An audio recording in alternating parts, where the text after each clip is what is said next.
about to drink your beer the wrong way. Wrong way. Introduce yourself, Malik. Hello, my name is Malik Ash. Tell us a little bit about yourself. I'm 22 years old. I've been living in Phoenix, Arizona for it's going to be 4 years in August. I'm getting my Associate Arts at Gateway Community College, and I was just recently accepted to the Fashion Institute of Design and Merchandise in LA, while I'll be pursuing apparel industry management. Hey. So yay! And what are you here to talk about today? I'm here to talk about self-image and self-love and what it means to me. Okay, so let's start off by can you describe what self-image is in your own words? So self-image to me, I feel like it's pretty much how do you feel you represent yourself to everybody in society, your friends, your family, people that you meet, coworkers. Like, how do you see yourself as an individual? Self-image is kind of like that question you ask yourself when you're by yourself and you're looking in the mirror. As tacky as that sounds, it's kind of like, well, what do I think about myself? How do I see myself, whether it's literal or figurative? And what you're bringing to the table, ultimately, I feel that's what self-image is. So. And then, what view do you have of yourself? I think in terms of like how I view myself, so as much as I feel, I definitely feel as though like I have my highs and lows. For the longest time, I didn't really feel like I was good enough. For the longest time, it's just been a lot of like negative connotation, especially towards my personality. I've been told I have a really, really, really big personality, which I would think would be really, really good. You know, you're bubbly, you're social, you're outgoing. Like, these are positive characteristics that you would want to have in any kind of person. And I've been told that sometimes I'm a bit too much and sometimes that I'm too extra, and it's really put a negative image on how I see myself. But I mean, for the most part, you know, and it's a work in progress. I think I'm a very nice person. I think I'm sweet. I think I'm kind, and I think I'm hilarious. I'm doing an interview and drinking beer at the same time. Like, what more do you want? Like, I'm just, you know. Right. So is there a specific part of you that you're more critical of than, let's say, another part?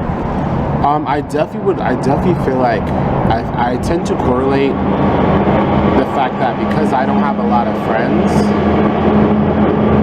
I don't think that I'm good enough as a person. I've always correlated with the fact that if you have a large group of friends, like people, that just means a lot of people like you. Vice versa, if you don't have a lot of friends and like you don't have the qualities or characteristics that make a group of people want to attract to you. And it's funny for me because I kind of think about the career when I want to go into, and I want to go into fashion. I feel like that's very like heavy networking and very heavy like making connections kind of thing. And if I can't even attract people's attention on this level, then what am I going to do when I decide to step into my career, when I go to school, you know what I mean? So like it definitely puts a hamper on how I see things and how I see myself as a person. And sometimes I wonder, maybe I should tone it down a little bit, or maybe I should change myself, you know. But I feel like everyone has that kind of like question, that kind of like, you know, in the back of their head, that if they could do things differently. And it is a work in progress. Like, you know, I'm only 22. Like, I have yet to grasp the full real world experience, you know. So Being someone that's so outgoing, do you feel as though like the people that are attracted to you don't want to pursue friendship? Or like, why do you say that you don't have a lot of friends being as outgoing as you are? I say I don't have a lot of friends because I feel like a lot of people that I tend to attract are people who, they want to have the kind of energy where I have, where it's just really exuberant and it's super vibrant, and I tend to attract people who, you know, they typically are sad in their self-image, or typically, and this is me, you know, I'm not trying to, you know, put anybody down or like make myself look better, but their outlook on life and their outgoingness is just super, super, super low. So like, I feel like when they see me and they see how I act and they see my energy, it's like it's something they want to like grasp onto, like a virus or a parasite. I know that sounds so horrible, and forgive me, but they attach to it. And I feel like instead of wanting to foster that so they can make themselves better, they kind of just suck the energy out of me. And then when I'm no longer exuberant, exciting Malik, they kind of just like disappear on me. So do you think that's hurt you in your time being here? Definitely, because I definitely feel like, people say that I try too hard. I've been told that I've tried too hard before in terms of making friends, but it's like, I don't know what I can do to make people want to hang on me and make people want to get to know me, and I feel, and this is beyond self-image, like, this has affected pretty much every aspect of my life where, like, this is the reason why I don't like dating. This is the reason why I really am not a big fan of going out, because I always keep asking myself, what is it about me that makes people go, like, or makes people, like, weary, I've been told that my personality is great, but I also been told that my personality is too strong. I've been told that I need to tighten up a bit, but I also been told that I need to lighten up a bit. Like, I got, like, so much going on, what I mean? It's, I got highs and lows, like, at a Greek party, you know what I'm saying? It's just, like, it's horrible. It's just, and I don't know what to do. I moved out here by myself, and, like, I've been doing my own thing for the past almost 4 years, so, like, but at the same time, I don't really have, like, a lot of, like, the answers that I want, and I'm still, still seeking, still searching, still, trying to come to some resolve or resolution within myself. So it definitely could be exhausting, but, I keep pushing, I keep swimming, I keep doing my thing, that's all I gotta do. So do you think that, say, if you stayed in New York, things would have been different with, like, the way that you view yourself? I don't know. I feel like in some ways, like, I'm happy that I left, because I feel like if I were to stay, because see, the thing about it is that I was comfortable where I was at. So when I took the step to move out here, that was the first time me stepping out of my comfort zone and being so far away from my family. So, and for me personally, I think that's more of a blessing than anything, because you never really know what you're capable of until you're put in a position to where you have to do it by yourself, you know what I mean? Where you have to just kind of just hope things do well, and you hope things, go well. Like, I'll tell you, my first year at Arizona was horrible. I didn't like going to school. Like, my first year at ASU, I didn't like it. I mean, I was good at my major. Like, I did a whole 360, I was almost homeless, you know what I mean? Like, I was almost homeless my first year out here in Phoenix. Didn't want to tell my parents didn't want to tell my parent, as a matter of fact, because, like, it's not like she could do anything about it or anything like that. I had to figure something out. I joined the service, I came back, tried to get some structure in my life. I was homesick and I was sad because I didn't have my friends and family with me, and it sucked being alone. And it's like, I find it so funny because, like, I kind of, like, criticize people who are, like, in cliques and groups and stuff, but wasn't I like that when I was home? Like, I was with the same people all the time. I had the same group of friends, and, like, here I am being envious because I moved out to a whole different climate, whatever the fuck you want to call it. I did it, and now I'm getting upset because I want that same comfortability. But I feel like, as a person, in order to learn and grow, you have to put yourself in a situation where you're not used to. You have to put yourself in a spot where you're uncomfortable. Because I feel as though if you're comfortable, then you're not growing. Now, am I saying put yourself in an uncomfortable position every 24/7 of the week? No, I'm not saying that. But I'm also saying that, like, you got to put yourself in places where you need to learn and adjust in. Because all the friends that you do have, they may not be here long. All the family members that you do have, they may not be there forever, you know what I mean? And that's just the reality of the situation. And you have to come to terms with the fact that you're going to have to figure some stuff out on your own, and you're just going to have to hope that things work for the best. And whatever you learn, whether it's school, learn from friends or family, like, you take those lessons and you roll with it. You roll with it. So if you could change anything, like, about yourself or about, like, your journey, like, would you? Or would you leave it how it happened? I wish the people that I met in the beginning, the people that I first met when I was out here at Phoenix, when I first went to ASU, I joined a fraternity. I wish I gave them more opportunity to get to know who I was, and I wish I wasn't so negative, and I wish I wasn't so sad all the time. I feel like I definitely feel as though I owed so much more, because I'm so much better than that. And although I can't take back the mistakes that I did and the stuff that I did, I still wish them the best. I have no bad blood or anything, but I definitely wish I would have gave people more opportunity. And that's still something that I'm working on. Like, I don't think I've ever really given somebody the chance, the shot, you know, the tryouts, you know, try to get to know me, because I just have this automatic instinct that like it's not going to work out because they're going to be a user, or they're going to be different, or they're going to be iffy. And I feel as though like that's my automatic mindset, so I just want to like shut out, and I don't want to deal with it. But I've definitely lost some cool friends, people that I could have been friends with for the long term, and I know I can't repair that because the damage is done, but that's just another lesson that I had to learn, and that it's still just a work in progress. So.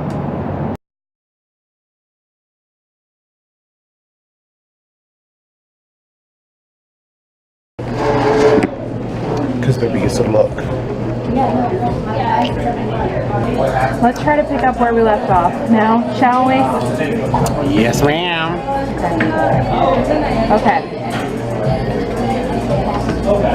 Okay, so let's talk about social media now. I know that you have some strong feelings about social media and self-image and everything.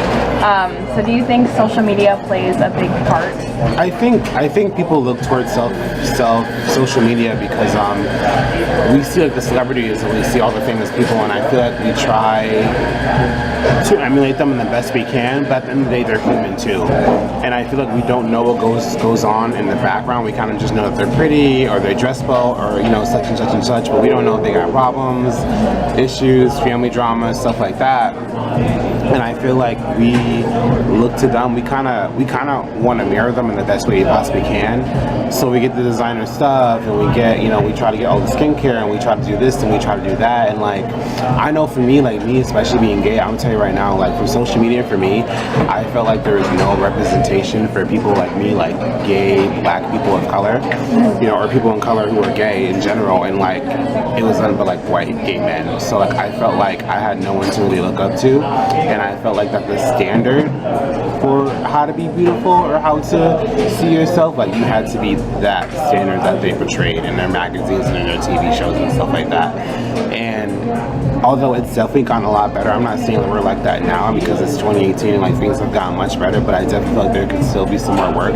Like, I feel like, you know, I wish more black girls were more represented in the media, and I wish that there were multiple standards of beauty, not just like you have to be white, you have to be fair, so, you know, so forth. And it's not so much as a race issue, it's so much there's more people in the world that aren't white, that are dark skinned, that are in between, that are fair skinned, that have, you know, a skin disease or vitiligo, or like, you know, have alopecia or Borman stuff, and they're not seen as beautiful, you know what I'm saying? Or like people like me, like a black, I could be pretty, you know, I could be attractive, I could be handsome.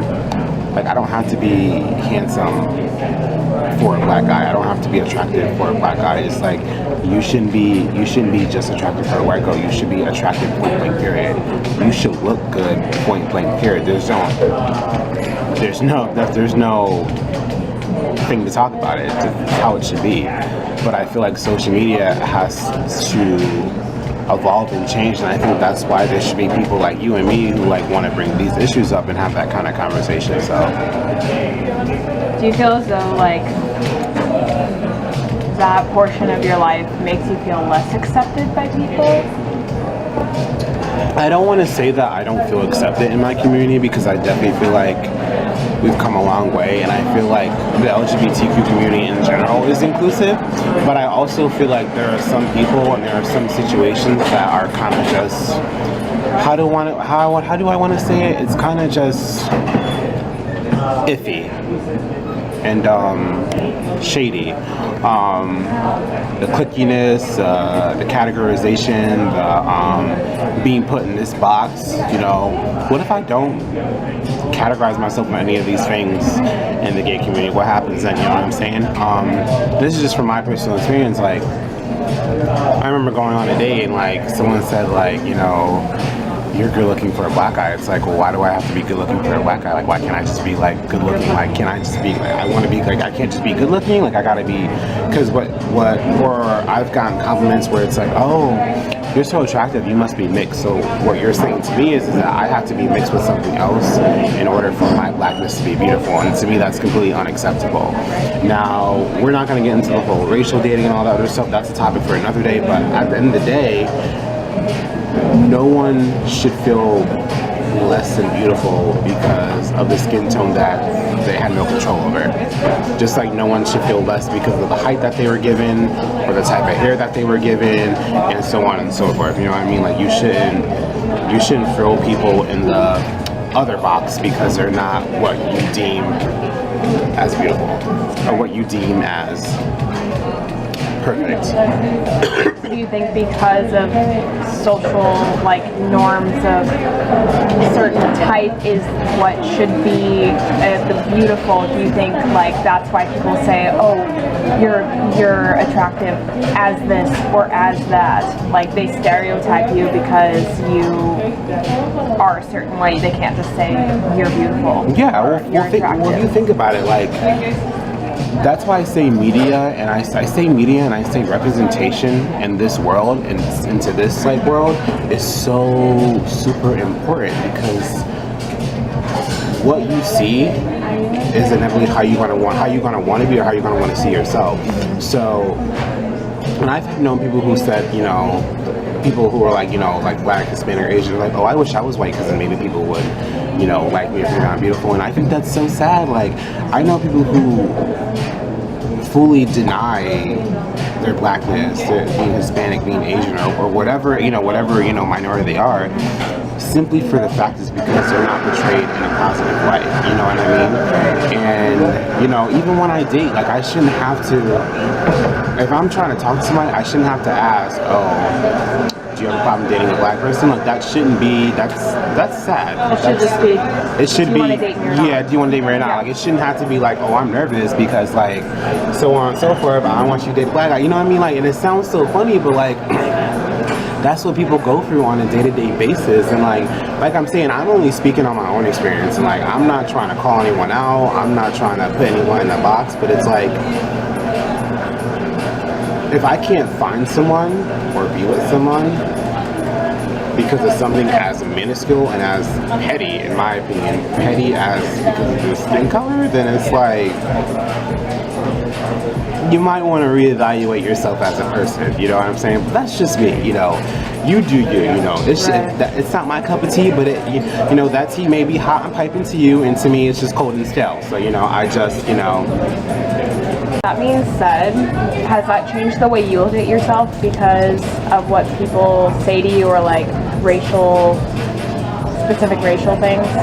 I think for the longest time I didn't feel like I was pretty or good enough because I would run into situations where someone would say someone's not into me because of me being black or X, Y, and Z, and it made me feel like that I wasn't wanted. And it's so funny because we like to assume that the gay community is the most inclusive, most opening community there is, and while that is true to some extent, some of the most rude, nasty, and meanest people that I've met were in the gay community. The most cliquiest people I've met were in the gay community. The most self-entitled people that I've met were in the gay community. So what does that say to me as a gay person? Because not only do I get marginalized because I am black, I get marginalized because I'm gay too. You know, I have racial stuff I have to deal with on top of that, but then I gotta deal with the homophobia and the whole toxic masculinity and the whole, well, you're not man enough, you're not masculine enough, or so on and so forth. So it's piled on. And the last thing that I need is to feel like I'm excluded for the one community that's supposed to give me a safe space. Right. You know what I mean? The one spot that I'm supposed to feel comfortable in. So it's very disheartening. But you know, I'm also saying that this isn't the representative of the whole entire community. Like there are people out there who are all for inclusion and stuff like that. But just because we're gay doesn't mean we can't be prejudiced. Just because we're gay doesn't mean we can't be racist or sexist or transphobic. It doesn't me being part of a minority or a group that isn't totally recognized and is discriminated against does not excuse me from discriminating from other people or other persons. It doesn't give me a reason to be rude to women. It doesn't give me a reason to be discriminatory towards whites or Hispanics or blacks and so on and so forth. It doesn't give me an excuse to deny who I am as a person and to deny my blackness. And for the longest time, like, I've come to terms with the fact that, like, this skin is popping, this skin is rich, this skin is lovely. And, you know, it's funny that I have to say this out loud, but it's like, you know, I'm for the culture. Like, this is just who I am as a person. I'm a black gay male living in America. Like, I love the fact that I'm gay, and I love the fact that I'm black too. I can own both parts of my identity and still be one person. Me being a black person is not a monolithic experience. I've experienced a lot of things, you know what I mean? Me being gay, it's not a monolithic experience. I've experienced multiple situations as a gay man. And I think that's so fascinating as us as people. We don't have like a singular experience. We all go through different things, and that makes up who we are. And with those experiences, and I feel like if we ever sat down and had like an actual conversation, and we just traded off experiences, I'm pretty sure we can learn a lot, and I'm pretty sure we could solve some of the issues that we have today. But until we have that open dialogue and that open discussion, then like what's going to happen? Because I can get defensive and offended and upset all day long. That doesn't change the fact that clearly there's still an issue going on, you know what I mean? So at what point do we say, okay, let's talk? When do we have an open dialogue? This is how I feel about a certain sort of situation.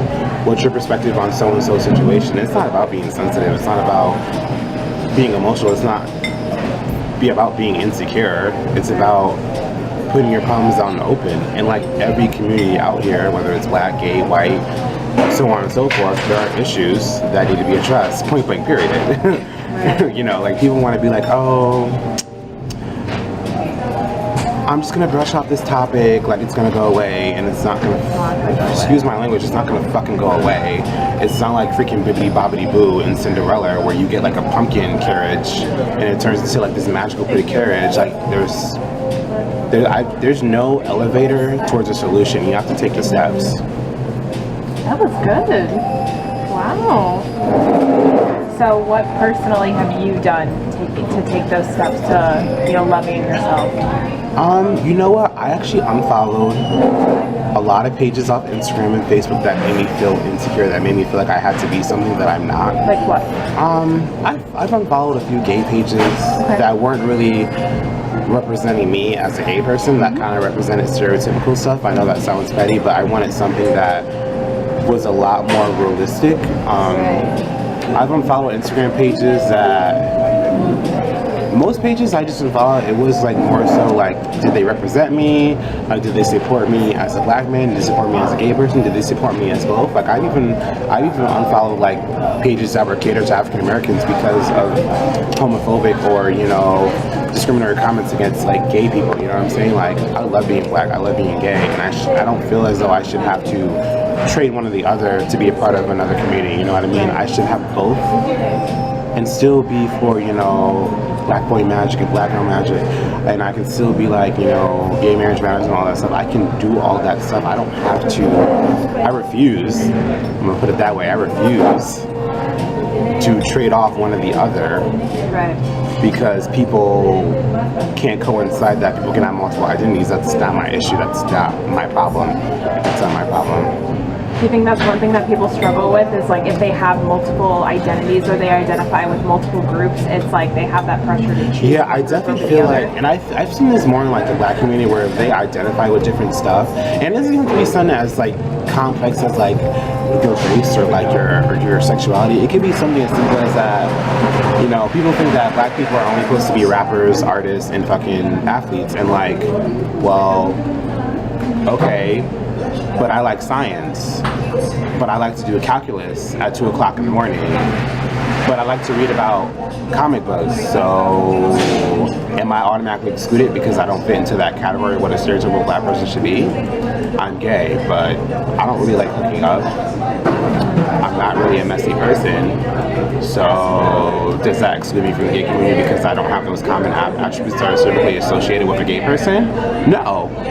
Like I said earlier, my experience as a black man isn't monolithic. My experience as a gay man isn't monolithic. My experience as a black gay man isn't monolithic. I go through so many scenarios and so many experiences that I can't just narrow it down into one specific section. Right.